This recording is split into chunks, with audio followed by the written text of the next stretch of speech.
Hey everybody, we just got back from seeing Dumbo, and by just got back, I mean we saw it like 4 hours ago. Might have been like 7 hours ago. Oh yeah, we saw it like 12:30. 12:30, yeah. Yeah, okay. It's been a few hours. Yeah. So Dumbo is the first live-action movie to come out, or the live-action remake to come out this year from Disney. It's... It's not that good. No. It feels like they were telling Dumbo twice. Yeah, so... Yeah, like they were like 2 Dumbo DVDs like stitched together. The first half of the movie is more, I guess, like, loyal to the original story. Yeah. And then the second half they is have completely... you have a lot of the same beats where like you have the scene where Dumbo's like with his mother in the cage, and they sort of like change it up a bit about like how his mother gets mad at like some of the people like making fun of Dumbo. I love that part. Yeah. Like so the guy who pissed off Jumbo, what's the lady? Mrs. Jumbo. Mrs. Jumbo. Yeah. He's like behind the bleachers, like laughing at a giant light pole. Like he like straight up dies. He died. I laughed. I was like, that's hilarious. He's like, take that elephant. Oh, the pole crushed him. So like yeah. So whenever these movies are made, I think like they bring a bunch of folks and they go, okay, what are the bullet points of what makes this film great? Right. Or not even great necessarily, but like iconic. Right. It's for Aladdin, the genie, of course. Agrabah, it's architecture, whatever. For a lot of the Renaissance movies, it was like the music in those movies. Music. For Dumbo, there's not like there's some like iconic songs in Dumbo. I'll name off things. So Casey Jr. Yeah, which they did do in the beginning. They didn't like say the lyrics, but like they did like an instrumental version. Yeah, you hear like, the background. For like the opening credits with them like going from town to town with the circus, and like Danny DeVito sings it a little bit. Casey Jr. Yeah. So Danny DeVito. Well, I could finish with my first thought. So Casey Jr. The storks. Yeah. The mice. Isn't it like? You mean the crows? No, storks. Well, there's like one stork that flies like on top of... There's a flock of storks, but there's there is a flock of storks, that's right. Yeah. So the storks, the mice with like the one like... they were like barely in the movie. Yeah, it was more like we acknowledge that it was in the original. Yeah. Pink elephants on the parade, which that part really was weird. Yeah. Because they use like bubbles. Yeah, they use like giant bubbles, and but the thing is like that's more impressive than the flying elephant. How they can make those. So the part where in the original where they're like he's drunk. Yeah. That makes sense. It's like hey, no booze near the baby. No booze near the baby. There's like this audience person in the background, like this dad. You kept saying he said twice, very loud in the theater. Yeah, like, that line must have been like really hilarious to him or something. Or maybe his kid was like, "Dad, what did he say?" or whatever. Yeah, that's probably what happened. Because I was wondering, like, Pink Elephants has to be in this movie. And everybody's like, "Oh, Tim Burton doing Pink Elephants is gonna be crazy." I didn't think it was that crazy. Yeah, it wasn't. It was short. It was bubbles. Like there was like a circus performance where they're like making bubbles. Yeah, and the it bubbles kept came to life. Yeah, and it kept like cutting back to Dumbo, like trying to like dance along. They cut back to like 4 times going like this. I'm like, stop! Like show the pink elephants. The weird thing is that if the audience like is seeing this too, then that's fucking impressive. Like you said, that's more impressive than the flying elephants, the creatures that you're creating. And like how are you making this with bubbles? Like it makes so much more sense if he got like you got like wasted. SpongeBob skill with levels. More bubbles. Actually, it was crazy. So they I guess like it's funny because there's some self-awareness with like no booze or whatever. Yeah. Which Disney film, of course. Though this one they said hell 3 times. Yeah. So I guess it's not like just straight up babies. It's also like it's PG, right? Yeah, I think it's PG. Whatever. I also got a vibe of The Greatest Showman. Really? Yeah, I haven't seen that movie yet. Okay, so it's probably because it's circus stuff. Yeah. You know, P. Barnum and circus. But there's like a like group of like misfit like circus performers, and I feel like the ones from the Greatest You ever Showman, see the movie Freaks? No. Yeah, that's sort of like what that's about. Okay, well, the extra characters that were like the troupe of performers that followed Dumbo Circus, boring. Yeah. Didn't really care for any of them. They all just kind of like, oh, okay. Like the mermaid, okay, it's like whatever. Yeah. Though I find it funny because she's the fat woman, probably the bearded woman. Yeah. Let's be real. But they're like they never even call her fat. They just call her the mermaid. Yeah, though the kids like sort of imply it, where it's like shit. Who eats when they're sad? It was like I've seen the mermaid. Yeah. Let's talk about the characters a little bit. Okay. Because there's like the father of the two kids. Like he comes Holt. he comes back from like World War One. World War One. He was one of the and he lost an arm. And he was like one of the main performers that like went around with the horses in the circus. But like Danny DeVito sold the horses, so we can't do that anymore. I thought he was boring. Yeah, that was just so. The movie isn't really about Dumbo. I mean, it's about Dumbo, but it's more about the circus. Yeah, the circus revolving around Dumbo, how the humans interact with him, and we have to help Dumbo. Kind of the same way where it's like, oh, this movie's called Free Willy, but it's about the people like following them and how they're gonna help out Willy. Yeah. It's like Willy's the plot, and Dumbo's the plot, and the characters who interact with the plot.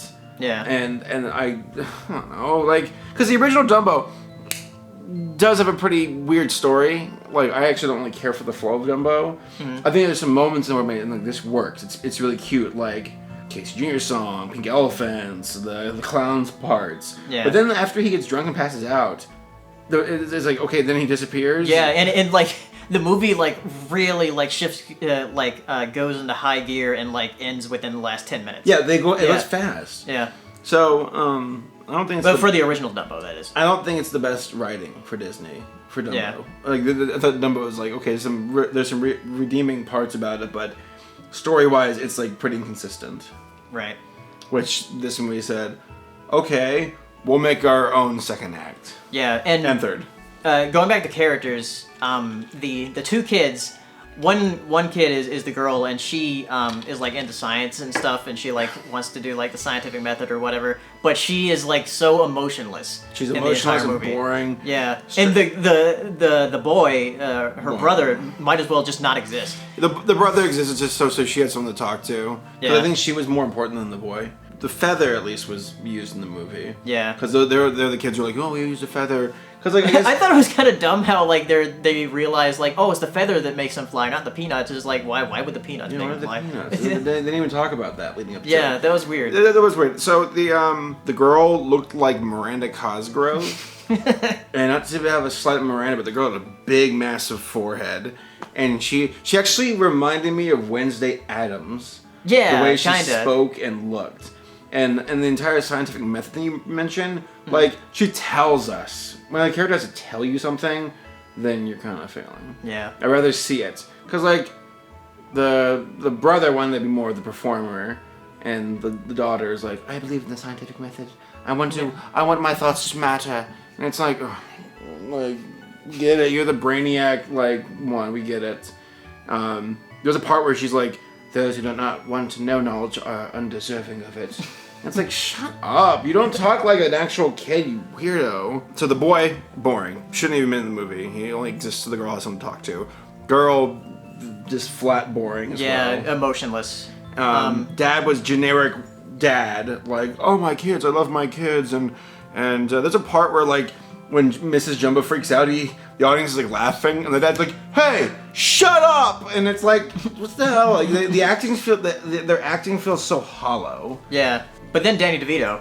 Danny DeVito is the best part of the movie because he just sounds like Frank. Oh yeah, from Always Sunny in Philadelphia. Yeah, and Mac's mom. Yeah, Mac's mom is in the movie from Always Sunny. She's the secretary of the because Danny DeVito's character is the ringmaster, and it's like Frank, but a bit more toned down, like not as evil. Yeah. He's still like a con man, Frank. Con man, Frank. You know, kind of like, look at me, I got the greatest. I got the flying elephant. I got the flying elephant. But then you start seeing him come around where he's like, this is wrong. You know. Yeah. Because like, so they discover Dumbo. They're first of all, they're iffy. Yeah. They find out he can fly. Then Michael Keaton shows up. Yeah. Michael Keaton like it becomes the bad guy because so it's kind of reversed. And it's funny that Tim Burton also directed Batman and Batman Returns because, like, we have like Michael Keaton and Danny DeVito, and like they're opposites as far as like protagonist. By and the antagonist. way, the settings in this movie there really aren't that many. No. It's like we're at like the beginning of the movie felt so slow. Where I'm like, are we still in the same camp? Like we haven't left in half an hour. Yeah, well, like we've been in Missouri for this long. Yeah, which like I don't know. I know that like there are some movies like The Circle. Yeah. Where like the setting is like, yeah, we're not going anywhere, but like it stirs up like like it makes you invested. But here I'm like we're still walking around tents. Like, what's going on? And also for the first like 25 minutes of the movie. I mean, the original Dumbo was like that too. Yeah, so. well, the first 25 minutes of the movie, we don't even really, or 20 minutes or something like that. Yeah, we don't even see. We don't even see Dumbo or the elephants. Or an elephant. It's like, where are the elephants at? So that was a bit upsetting. Michael Keaton is like, he really hams it up. He hams it up. Yeah. He has fun. Yeah. I'm Michael Keaton, and so he and also it's fun when you see performances where it's like they're like, yeah, let's just get this done with. Yeah. Like I'm not saying that Michael Keaton did a bad performance, but like you said, he hammed it up. He's like, I'm a evil ringmaster. Okay, whatever. Let's have fun. Yeah, he's basically like Walt Disney. Yeah, because he has like a Disneyland. Yeah, you know, like Dumbo's like plushies and Yeah. and like attractions and everything, and it's like are they having a slight at Walt Disney? Like this is weird. And also the other fucking like control tower in the theme park, like you see at the airport. That was weird. And this is like in like the 1920s. Because like 1919 is when like the circus was going around. I'm like, this is a very capable. Oh, and there was a very random cameo by the guy who goes, "Let's get ready to rumble." Yeah, and he's like, "Let's get ready for Dumbo." I'm like, who? What? It was like the weirdest cameo ever. Like, why is he in this movie? Yeah. What a weird reference too, with his like, "Let's get ready to." It's like, kids aren't gonna get that. Even some adults would be like, "What are you talking about?" It's really, really out of place. Off-putting. You really you could just have the ringmaster going, "And now, ladies and gentlemen, I present to you all Dumbo." Yeah. Done. But the other characters, Colette was the acrobat who was part of because Dumbo got sold to the new circus. Colette is some French like acrobat. She joins Dumbo's performance to fly on him. She turns out to be like, okay, warming up to Dumbo, warming up to the kids, and one-armed dad. So her character's okay. I thought she was kind of bearable, but the only real character who I was like, oh yeah, I'm in this is Danny DeVito. Yeah, Danny DeVito.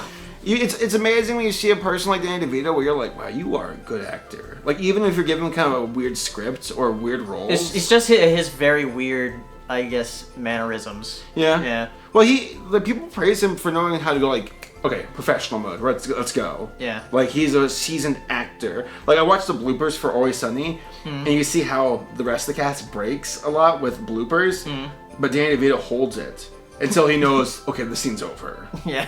So it's like, oh, he's a well-seasoned actor. It's kind of like how comparing him to like Muppets, where like the puppeteers are like always in character. Oh yeah. So Danny DeVito is a Muppet. And he's about the size of one too. All right, what are you gonna talk about next? Well, that's about it as far as like characters and story and stuff goes. What about visuals?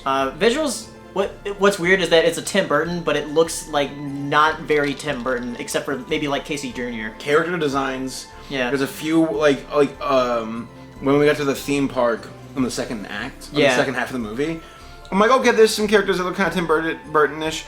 It wasn't like Alice in Wonderland where it's like, oh yeah, this is Tim Burton. Which thankfully, because Alice in Wonderland was like. I don't get the hype about Tim Burton. I think he's a director who writes his old movies. And I think he might know a thing or two, but he's not like this messiah where it's like, oh, it's a guaranteed hit. So Dumbo, I don't think it's like the worst live-action Disney movie that has come out so far. I'm not sure what I would qualify as the worst one so far. Well, the Dumbo had the most potential for them to do something quote-unquote new. Yeah, because I think it's the oldest one they've remade so far. Aladdin looks like they're gonna be like, not beat for beat, but like saying pretty close to the like what made it good. I'm not looking forward to it though. That looks more Tim Burton-ish than Dumbo, which sounds weird because Tim Burton has nothing to do with it. It's a Guy Ritchie movie. But like, yeah, again, Dumbo as a plot in the original movie really didn't have much going on. It was light. Yeah. So they had something to do, like, because when they started changing things up quite a bit, I'm like, I get it. There's room to improve here, but they didn't really improve.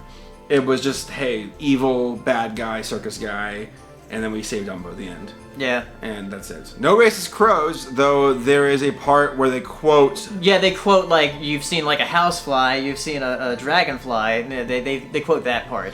So racist crows are out. Was there anything else iconic about I don't think there's anything else besides, like, him getting drunk. Which they sort of allude to with the booze thing. That was pretty mad. Like, keep the booze away from the baby. Yeah. Yeah, overall, it's like, eh. Well, see, At I least think for me. Lion King is maybe the most interesting. Yeah. Because there's a lot riding on that. Dumbo boring. It was just forgettable. I think the worst was Beauty and the Beast. Funny enough, though I do not like it, it was better than Dumbo. Yeah. But then again, a lot of these. But Beauty and the Beast made me angrier though. Because of like certain things they did, where like they were like trying to explain things that people had complaints about before. Yeah, but that's always the extra nonsense. Yeah. But yeah, this video is getting too long.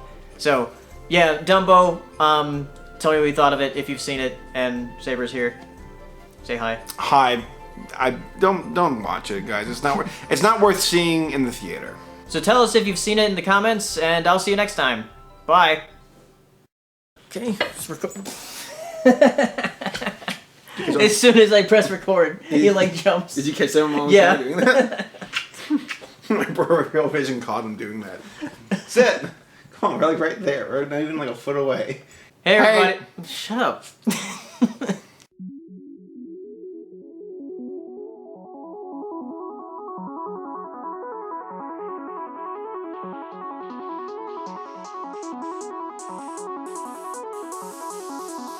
Good evening, ladies and gentlemen. Well, by now we're getting a bit used to winter. We're like soldiers in the middle of a campaign, growing hardened to discomfort and better